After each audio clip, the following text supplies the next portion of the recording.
As the Lionesses prepare to face Spain in a first World Cup final for England's women's team, we're going to have a look at the coach who's got them there and the story of the Lionesses thus far.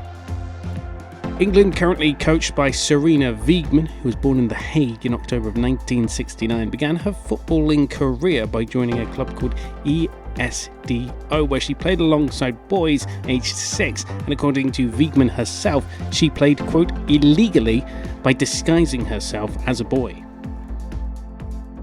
Wiegman began her playing career at Delft-based club DV-KFC 71, where in 1987, in her first season, she won the Dutch equivalent of the FA Cup called the KNVB Cup. She made her international debut in 1986 at the age of 16, going on to win 104 caps for the Netherlands and scoring 3 goals. Wiegman primarily played as a centre midfielder but could also play in defence.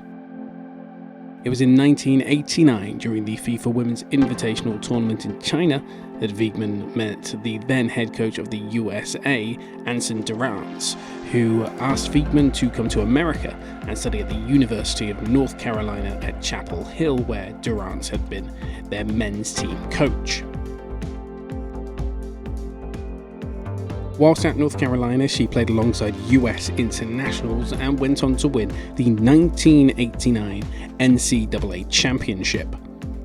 Upon her return to the Netherlands, Wiegman became a physical education teacher and in 1994 joined Toledo, where she would make 415 appearances and score 58 goals from 1994 until her retirement in 2003.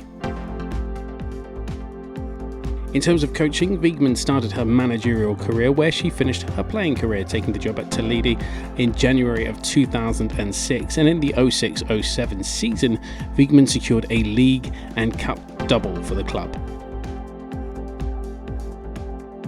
Wiegman's next job was in the newly established Women's Eredivisie for the women's offshoot of professional football club ADO Den Haag, where she won the double in the 2011-2012 season and then the Dutch Cup again in 2014.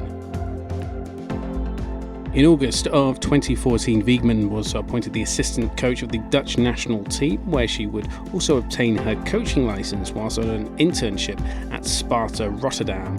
Wiegman obtained her UEFA Pro coaching license in 2016 and hoped to bring what, quote, she saw in the men's game to the women's game.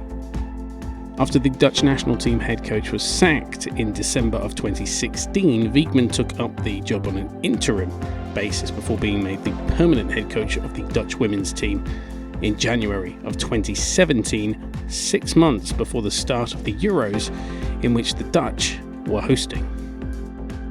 Morale was low heading into the tournament as the Dutch had lost the 4 of their previous 5 friendlies, but when the tournament started, the Dutch didn't lose a game. Playing an attractive attacking game of football, the Dutch won the Euros, their first major honour for the women's team, and Wiegman became only the second coach in Dutch football to lead a senior Dutch national team to a trophy since the men won the 1988 European Championships. Following this, Wiegman won the FIFA Best Women's Coach of the Year award in 2017 and a knighthood of the Netherlands, which all the players also received. They headed into the World Cup, securing qualification for the 2019 World Cup in France, and won all their group games, beating New Zealand, Cameroon and Canada.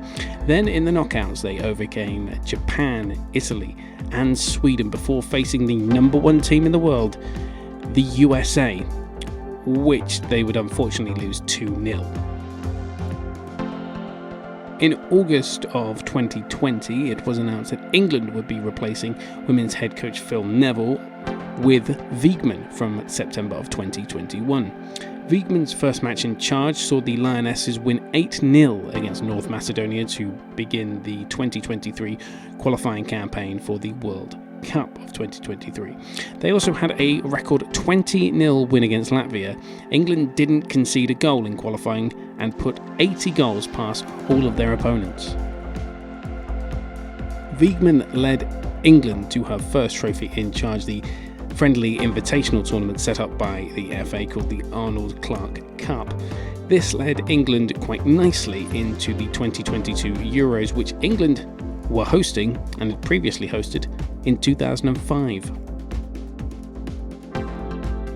England saw out wins over Austria, Norway and Northern Ireland in the group stage, then Spain in the quarter-finals, with Sweden in the semi-finals, which secured a date at Wembley against the old enemy Germany. The Lionesses had the opportunity to do what the Three Lions couldn't do a year before and win their European Championship final at Wembley. It took place in front of a crowd of 87,192 people, which was a record crowd for the women's game, which England would win 2-1 in extra time. We do have a habit of doing that at Wembley in cup finals, especially against Germany. Football fever gripped the nation and a TV audience of 23.3 million people watched it, a record audience for a women's football match. There was unfortunately no rest for England because, despite being European champions, the attention turned to the following year and the 2023 World Cup in Australia and New Zealand. Wiegman's team went into the tournament as the best team in the world according to the FIFA World Rankings, but as we all know, rankings, well, they go out the window at tournaments.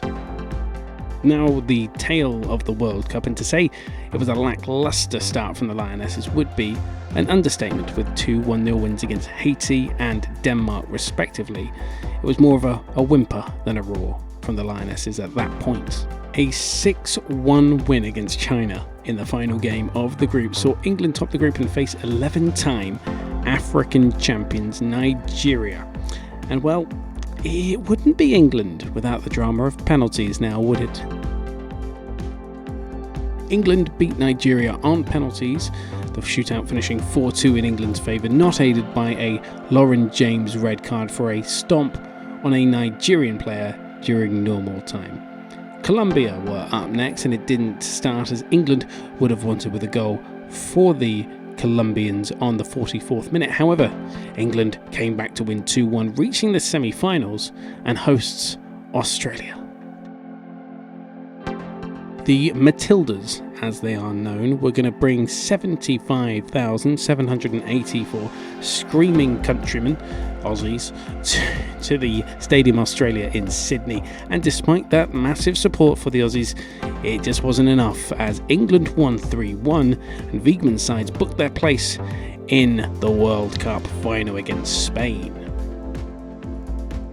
Wiegman's time in charge of England has certainly changed the perception of the game. She is also the highest paid women's coach in the world on a reported £400,000 a year, although Gareth Southgate is on $5 million a year, and with Wiegman's contract up in 2 years and the USA sniffing around, you could imagine Wiegman's pay demands would stretch to maybe $1 million or beyond.